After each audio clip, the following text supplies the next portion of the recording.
ओम नमः शिवाय। हर हर महादेव। महादेव आप सब पर अपनी कृपा बनाए रखें। प्रिय भक्तों, आज हम सभी सावन मास महात्म्य का 9वां अध्याय को बड़े ही प्रसन्नता पूर्वक श्रवण करेंगे। आज के अध्याय में शुक्रवार जीवंतिका व्रत की कथा को श्रवण करेंगे। तो चलिए कथा को सुनते हैं। ईश्वर बोले, हे सनंत कुमार, इसके बाद अब मैं शुक्रवार व्रत का आख्यान कहूँगा, जिसे सुनकर मनुष्य संपूर्ण आपदा से मुक्त हो जाता है। लोग इससे संबंधित एक प्राचीन इतिहास का वर्णन करते हैं। पांड्य वंश में उत्पन्न एक सुशील नामक राजा था। अत्यधिक प्रयत्न करने पर भी उसे पुत्र प्राप्ति नहीं हो सकी। उसकी सर्वगुण संपन्न सुकेशी नामक भार्या थी। जब उसे संतान न हुई तब वह बड़ी चिंता में पड़ गई। तब स्त्री स्वभाव के कारण अति साहस युक्त मन वाली उसने मासिक धर्म के समय प्रत्येक महीने में वस्त्र के टुकड़ों को अपनी उदर पर बांधकर उदर को बड़ा बना लिया और अपनी प्रसूति का अनुकरण करने वाली किसी अनगर्भिणी स्त्री को ढूंढने लगी। भावी देवी युग से उसके पुरोहित की पत्नी गर्भिणी थी। तब कपट करने वाली राजा की पत्नी ने किसी प्रसव कराने वाली को इस कार्य में लगा दिया और उसे एकांत में बहुत धन देकर वह रानी चली गई। उसके बाद रानी को गर्भिणी जानकर राजा ने उसका पुंसवन और अनवलोभन संस्कार किया। 8वां महीना होने पर सीमंतोन्नयन संस्कार के समय राजा अत्यंत हर्षित हुए। इसके बाद उस पुरोहित पत्नी का प्रसव काल सुनकर वह रानी भी उसी के समान सभी प्रसव संबंधी चेष्टाएं करने लगी। पुरोहित की पत्नी चूंकि पहली बार गर्भवती थी, अतः प्रसूति कार्य के प्रति वह अनभिज्ञ थी और केवल प्रसव कराने वाली दाई के ही कहने में स्थित थी। तब उस दाई ने पुरोहित पत्नी के साथ छल करते हुए उसके नेत्रों पर पट्टी बांध दी और प्रसव के समय उसके पैदा हुए पुत्र को किसी के हाथ से रानी के पास पहुंचा दिया। इस बात को कोई भी नहीं जान सका। उसके बाद रानी ने उस पुत्र को लेकर यह घोषित कर दिया कि मुझे पुत्र रत्न की प्राप्ति हुई है। इन सब के बाद दाई ने पुरोहित की पत्नी के आंखों की पट्टी खोल दी। दाई अपने साथ मांस का एक पिंड लाई थी और उसने वह उसे दिखा दिया। फिर उसके सामने आश्चर्य तथा दुख प्रकट करने लगी। यह कैसा अनिष्ट हो गया और कहने लगी कि अपने पुरोहित पति से इसकी शांति जरूर करवा लेना। कहने लगी कि संतान नहीं हुई कोई बात नहीं, पर तुम जीवित हो यह अच्छी बात है। इस पर पुरोहित पत्नी को अपने प्रसव के स्पर्श चिंतन से बहुत संदेह हुआ। ईश्वर बोले, राजा ने पुत्र जन्म का समाचार सुनकर जातकर्म संस्कार कराया और ब्राह्मणों को हाथी, घोड़े तथा रथ आदि प्रदान किए। राजा ने कारागार में पड़े सभी कैदियों को प्रसन्नता पूर्वक मुक्त करा दिया। उसके बाद राजा ने सूतक के अंत में नामकरण तथा अन्य सभी संस्कार किए। उन्होंने पुत्र का नाम प्रियव्रत रखा। हे सनंत कुमार, सावन मास के आने पर पुरोहित की पत्नी ने शुक्रवार के दिन भक्ति पूर्वक देवी जीवंतिका का पूजन किया। दीवार पर अनेक बालकों सहित देवी जीवंतिका की मूर्ति लिखकर पुष्प तथा माला से उनकी पूजा करके गोधूम की पिट्ठी के बनाए गए 5 दीपक उनके सन्मुख उसने जलाए और स्वयं भी गोधूम का चूर्ण भक्षण किया और उनकी मूर्ति पर चावल फेंका और कहा, हे जीवंती, हे करुणावर्णे, जहाँ भी मेरा पुत्र विद्यमान हो आप उसकी रक्षा करना। यह प्रार्थना करके उसने कथा सुनकर यथाविधि नमस्कार किया। तब जीवंतिका की कृपा से वह बालक दीर्घायु हो गया और वे देवी उनकी माता की श्रद्धा भक्ति के कारण दिन रात उस बालक की रक्षा करने लगी। इस प्रकार कुछ समय बीतने पर राजा की मृत्यु हो गई। तब पितृभक्त उनके पुत्र ने उनकी पारलौकिक क्रिया संपन्न की। इसके बाद मंत्रियों तथा पुरोहितों ने प्रियव्रत को राज्य पर अभिषिक्त किया। तब कुछ वर्षों तक प्रजा का पालन करके तथा राज्य भोग कर वह पितरों के ऋण से मुक्ति के लिए गया जाने की तैयारी करने लगा। राज्य का भार वृद्ध मंत्रियों पर भक्तिपूर्वक सौंपकर और स्वयं के राजा होने का भाव त्याग कर उसने कार्पटिक का भेष धारण कर लिया और गया के लिए प्रस्थान किया। मार्ग में किसी नगर में किसी गृहस्थ के घर में उन्होंने निवास किया। उस समय उस गृहस्थ की पत्नी को प्रसव हुआ था। इसके पहले षष्ठी देवी ने उसके 5 पुत्रों को उत्पन्न होने के 5वें दिन मार दिया था। यह राजा भी उस समय 5वें दिन ही वहां गया हुआ था। रात में राजा के सो जाने पर उस बच्चे को ले जाने के लिए षष्ठी देवी आई। जीवंतिका देवी ने उस षष्ठी देवी को यह कहकर रोका कि राजा को लांघकर मत जाओ। तब जीवंतिका के रोकने पर वह षष्ठी जैसी आई थी वैसे ही चली गई। इस प्रकार वह गृह स्वामी ने उस बालक को 5वें दिन जीवित रूप में प्राप्त किया।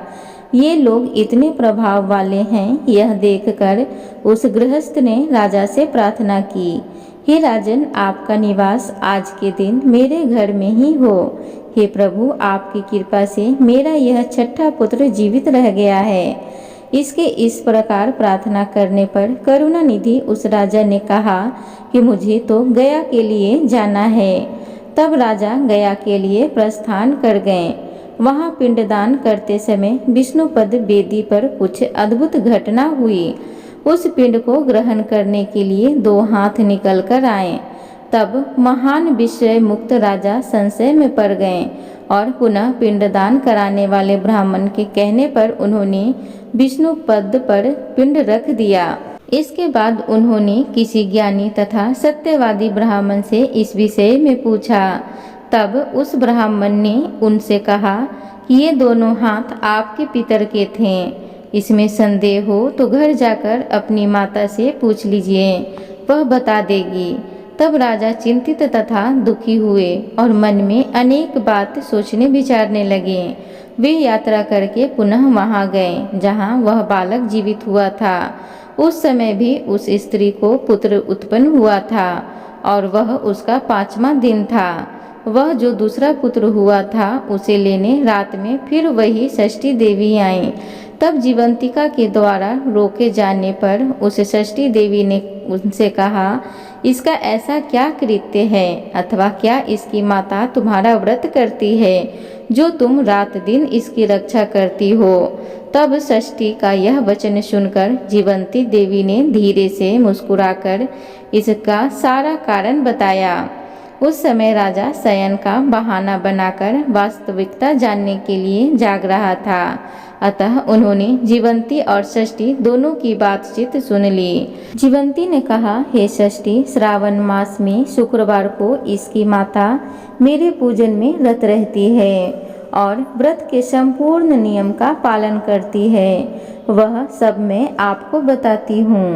वह हरे रंग का वस्त्र तथा कंचुकी नहीं पहनती और हाथ में उस रंग की चूड़ी भी नहीं धारण करती।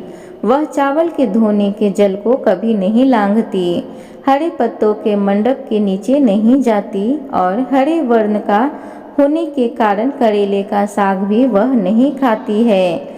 यह सब वह मेरी प्रसन्नता के लिए करती है, अतः मैं उसके पुत्र को किसी को मारने नहीं दूंगी। यह सब सुनकर राजा प्रियव्रत अपने नगर को चले गए। उनके देश के सभी नागरिक स्वागत के लिए आए। तब राजा ने अपनी माता से पूछा, हे माता, क्या तुम जीवंतिका देवी का व्रत करती हो? इस पर उसने कहा, मैं तो इसे व्रत को जानती भी नहीं हूँ। उसके बाद राजा ने गया यात्रा का समुचित फल प्राप्त करने के लिए ब्राह्मणों तथा सुवासिन स्त्रियों को भोजन कराने की इच्छा से उन्हें निमंत्रित किया और व्रत की परीक्षा लेने के लिए सुवासिनों को वस्त्र, कंचुकी तथा कंगन भेज कर कहलाया कि आप सभी को भोजन के लिए राजभवन में आना है। तब पुरोहित की पत्नी ने दूत से कहा कि मैं हरे रंग की कोई भी वस्तु कभी ग्रहण नहीं करती हूँ। राजा के पास आकर दूत ने उसके द्वारा कही गई बात राजा को बता दी। तब राजा ने उसके लिए सभी रक्त वर्ण के शुभ परिधान भेजे। वह सब धारण करके वह पुरोहित पत्नी भी राजभवन में आई। राजभवन में पूर्वी द्वार पर चावलों के धोने का जल पड़ा देखकर और वहां हरे रंग का मंडप देखकर वह दूसरे द्वार से गई। तब राजा ने पुरोहित की पत्नी को प्रणाम करके इस नियम का संपूर्ण कारण पूछा। इस पर उसने इसका कारण शुक्रवार का व्रत बताया। उस प्रिय व्रत को देखकर उसके दोनों स्तनों में से बहुत दूध निकलने लगा।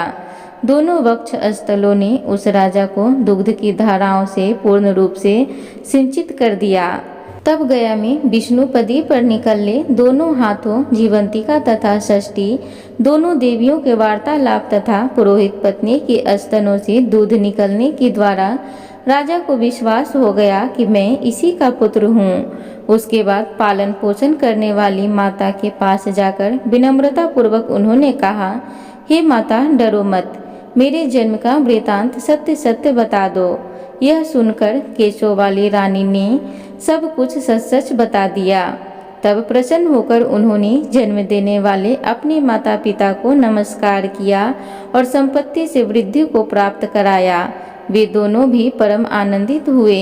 एक दिन राजा प्रियव्रत ने रात में देवी जीवंती से प्रार्थना की, हे जीवंती, मेरे पिता तो ये हैं, तो फिर गया में वे दोनों हाथ कैसे निकल आए थे?